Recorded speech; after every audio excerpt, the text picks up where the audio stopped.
Good evening, it's Tuesday the 2nd of December and here's what's making news around the world on World News Tonight. Climate catastrophe. Major cyclonic storms continue to wreak havoc on Southeast Asian region. Death tolls across countries continue to rise. Tense talks. The effort continues from mediator nations to attempt at successful peace talks between Russia and Ukraine as forces advance in each region. Cool cat. Hitch the ride on motorcycle of Kitty sensation Golfet as he shows you just how to live life on the bright side.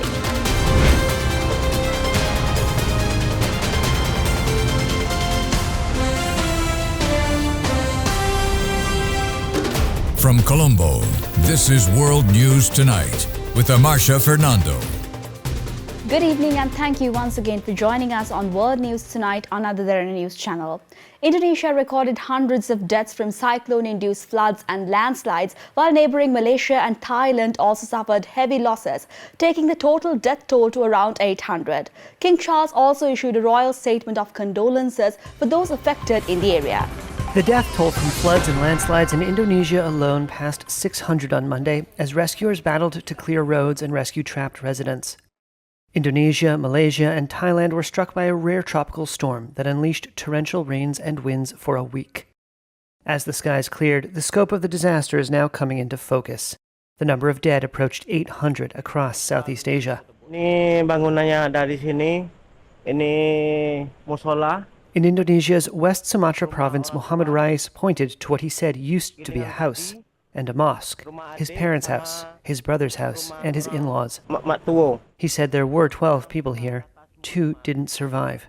He said his mother and mother-in-law were sick and could not walk. In neighboring Malaysia, 11,600 people were still in evacuation centers, according to the country's disaster agency. It said it was still on alert for a second and third wave of flooding. The devastation in the 3 countries follows months of adverse and deadly weather in Southeast Asia, including typhoons that have lashed the Philippines and Vietnam. Scientists have warned that extreme weather events will become more frequent as a result of global warming. In Indonesia's Palembayan, row after row of houses had collapsed, and streets were littered with debris carried by landslides and floodwaters. Rescue teams were seen carrying away a body across a swath of rural land now covered in uprooted trees and household furniture. Indonesia's recovery efforts include restoring roads, bridges, and telecommunications services. Indonesian President Prabowo Subianto visited 3 of the affected provinces on Monday and praised residents for their spirit in the face of what he called a catastrophe. More than 28,000 homes have been damaged in Indonesia and 1.5 million people affected, according to the country's disaster agency. Hong Kong's leader John Lee has ordered the creation of an independent committee to investigate the cause of a devastating fire that killed at least 151 people. 6 days on from Hong Kong's worst fire in over 70 years, the government announced an independent inquiry into the Wong Fuk Court tragedy.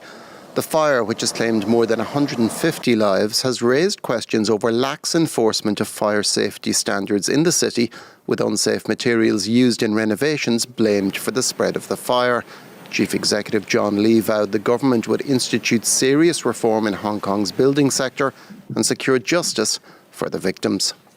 We will overcome the obstacles of vested interests, pursue accountability. Therefore, while criminal and fire investigations are proceeding continuously, I will establish an independent committee to conduct comprehensive and in-depth review to reform the building work system and prevent similar tragedies from occurring in the future. The tragedy has already sparked 2 criminal investigations. Police have arrested 14 people on suspicion of manslaughter. Meanwhile, the Independent Commission Against Corruption made 11 arrests related to the tender process for the renovations, which residents had repeatedly complained about over the past 18 months. Hong Kongers left flowers in front of the devastated housing estate in the suburban town of Dai Po on Monday, with emotion clearly visible on the face of mourners. The fire has aroused public anger in Hong Kong, but the government's crackdown on its critics has also loomed over the affair. The city's National Security Police arrested 3 people, including a former pro-democracy district councillor, for circulating online petitions calling for a public inquiry into the fire. According to local media reports, the 3 are accused of sedition.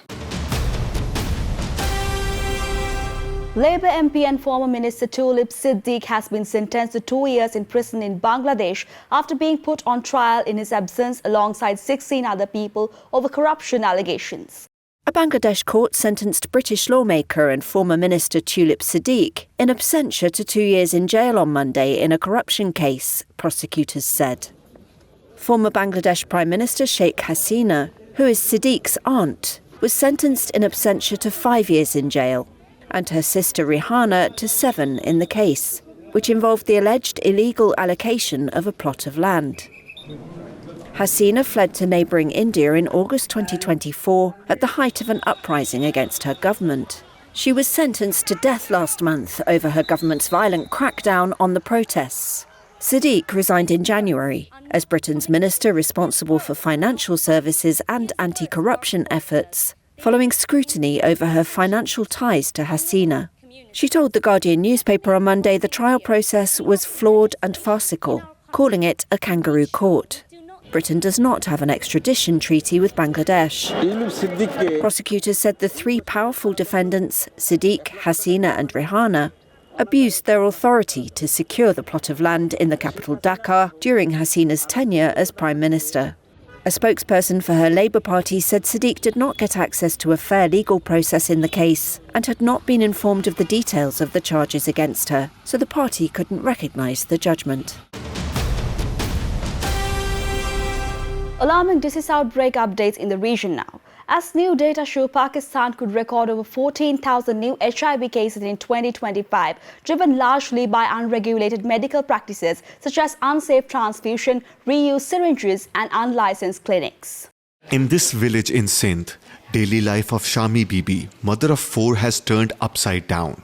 6 months ago, her 9-year-old daughter, Rahila, contracted HIV after receiving a blood transfusion in a local hospital. Last year, at least 150 children tested positive for HIV in the Mirpur Khas district. Rahila's HIV treatment is free, but the family still spends about €1 a day on additional medicines and transport to the hospital, roughly half of what her father earns as a day wage labourer. Across Sindh, nearly 4,000 children are HIV positive, a crisis driven by dangerous medical practices. In this clandestine clinic, 24-year-old Abdul Kareem, a nursing student, treats 80 patients a day. He has neither a diploma nor a medical license, one of more than 600,000 quack doctors operating in the province. A consultation costs 30 cents. Medications are handed out without prescriptions, hygiene standards are ignored, and syringes are often reused. In Pakistan, more than 290,000 people are living with HIV, but only 23% know their status, and barely 15% are receiving treatment. Australia's federal government has agreed to pause the mandatory guardrails on artificial intelligence and accelerate the adoption of technology under the first national plan released today. An eye-catching, head-scratching glimpse behind the bamboo curtain. Dozens of robots with artificial intelligence and human-like qualities. Experts in the West question if it's real. The company says it is, and they're shipping themselves off from China. The Australian government is finalising its own AI policy. If we get this right, AI has the potential to increase the prosperity and potential of the Australian people. A policy with 3 priorities: developing an AI industry in Australia to capture opportunity, sharing benefits among large and small businesses, and protecting Australians from risks to jobs, livelihoods and privacy. It is changing every month. It is evolving as we speak, and we need to make sure that government's got the capacity to keep Australians safe. The best approach to AI regulation is for it to be use case and sector specific. The move comes as Google's boss Sundar Pichai said America and the West were losing the AI race to China as Beijing pours billions into the AI sector with fewer restrictions. Tell that to someone working in a bank who sees AI invading their workplace and stealing their jobs. Tell someone in the creative industry who's seen AI steal their content. We expect in the longer term this will be job positive. We expect there actually be more jobs created out of the take-up of AI. Here in Australia, more electricity and water will be required to build data centres of our own, while privacy advocates say the data of Aussies and their kids is left exposed. They want to take everything to train their models on. So we have to be a little bit more careful in what we're willing to share with them.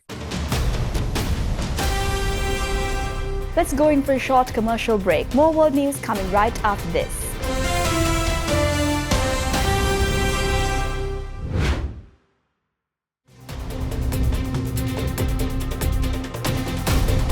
And welcome back.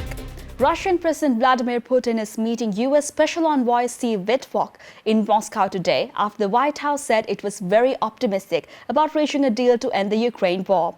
Putin is also said to arrive in India for the diplomatic talks on the 4th through the 5th of December. Meanwhile, on the war front, Russia claimed a successful operation and capture of the city of Pokrovsk in eastern Ukraine. After months of intense battle, the Russian flag is unfurled in Pokrovsk. Moscow claims it has finally captured this key logistics city in Ukraine. Located in the Donetsk region, Pokrovsk is strategically important because of its road and rail connections. It forms part of the Fortress Belt, a string of towns that is the main fortified defensive line in Donetsk. If Russia has taken it, like it claims, it would give Moscow another foothold in what is known as the Donbass, of which it already controls a large part. But Putin wants it all. The Russian president was informed of the developments while visiting a military command post on Sunday and briefed by top commanders. Dear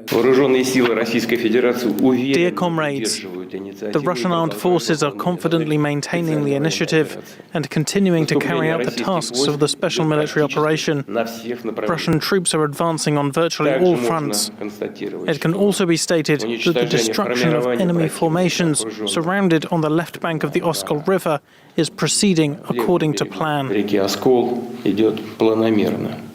The Kremlin also said forces had captured the town of Vovchansk.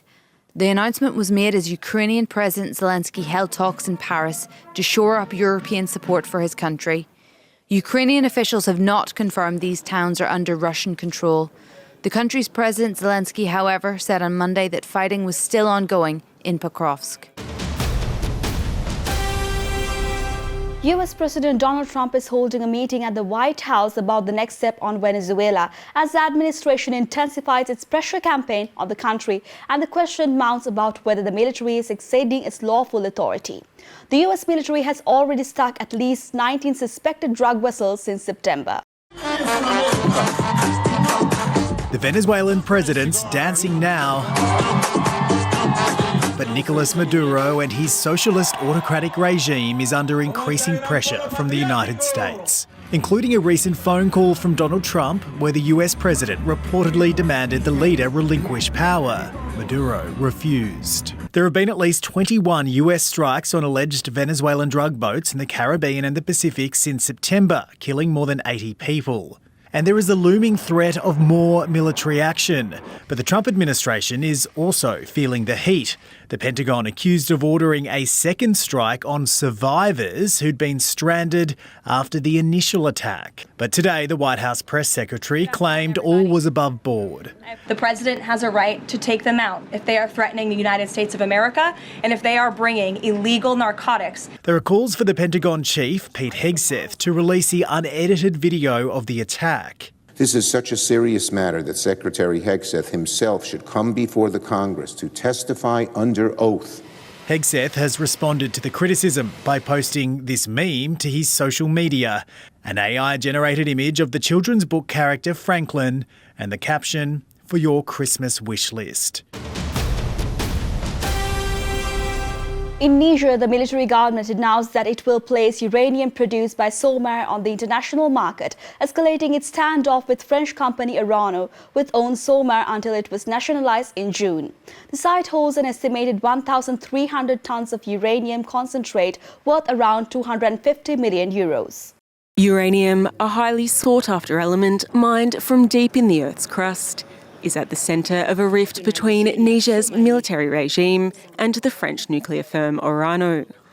On Sunday, Niger's state television announced that the country's reserves, produced by Sumer will be put on the international market, citing the ruling junta's chief.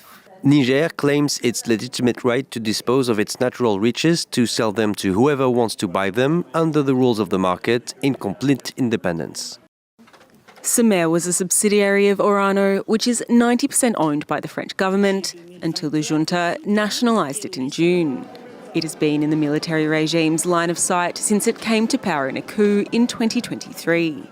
In December 2024, Orano admitted it had lost control of its 3 uranium mines in the country and has since filed several international arbitration proceedings against Niger. Russia, too, has entered the fray. In July, Moscow's energy minister said it was also interested in mining Niger's uranium. Orano still retains a 60% stake in subsidiaries and announced in September that a tribunal had ruled in its favour and had ordered Niger not to sell uranium produced by Sumer. The ongoing tensions are part of the deterioration in relations between Niger's leadership and the former French colonial power. In South Korea now, the police are tracking the IP address of a suspect after the country's biggest e-commerce platform announced over the weekend over 30 million private accounts had been compromised. The police said on Monday that in the course of their investigation into the case, they secured the IP address of a suspect in the Kupang personal data leak. An official at the Seoul Metropolitan Police Agency said at a regular press briefing that officers had received server log records from Kupang, and during an analysis of them, they secured the IP address a suspect used in the crime and were tracking it down. The SMPA said the nationality and current status of the suspect were under verification, adding that no reports of secondary damage have been received, and the agency is working closely with relevant ministries. The U.S.-listed e-commerce firm Kupang, which mainly operates in South Korea, publicly apologized on Sunday after the personal information of more than 33.7 million users was stolen. The apology came just 10 days after the company revealed on November 20th that customer account information in 4,500 accounts had been leaked. I would like to offer my sincere apologies. Minister Bae Kyung-hoon of the Ministry of Science and ICT also said on Sunday that an unidentified attacker took advantage of a server authentication vulnerability in Kupang's system, enabling them to access users' names, email accounts, phone numbers, and addresses. Meanwhile, Kupang said there was no exposure of payment details or login credentials.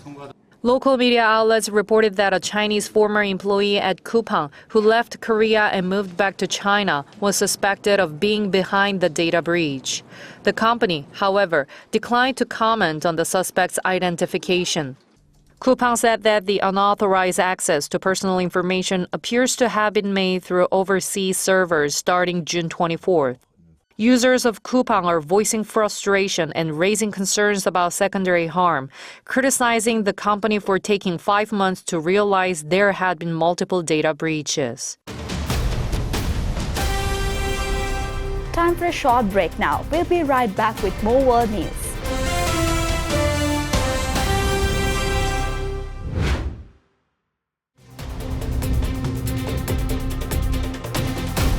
And welcome back. Police officers are often put under intense high-pressure situations where one wrong move may mean the difference between life and death. The situation is especially fragile if it involves young ones. One such deputy did his duty to save the life of an infant in Florida. Here we go. Come on. Come on. A Florida deputy is being hailed a hero after he saved an infant who had stopped breathing. Deputy Curtis Redford from the Lee County Sheriff's Office in Florida responded to a call at the end of October when 1-year-old Catalina suddenly stopped breathing and her parents called 911. She was on the monitor and I just heard her choking. What does she have? She have any conditions? No, she doesn't. She went to bed just fine, and I don't know what the problem is. Okay. Oh, she's waiting. Oh, here we go. Come on. The baby starts to respond to the CPR and breathes a little bit, but then goes to not breathing again.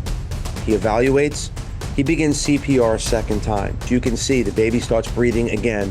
He's able to grab that baby, carry that baby out to EMS, and tell them exactly what took place so the baby could get further care. Catalina was rushed to the hospital where she was diagnosed with febrile seizures.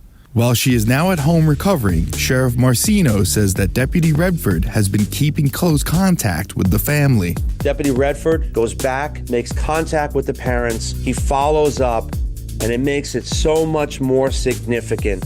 And the parents get to see who served them and who saved their child's life. Sheriff Marcino has advice for parents in the same situation as Catalina's. The most important thing is think about situations and scenarios before they happen.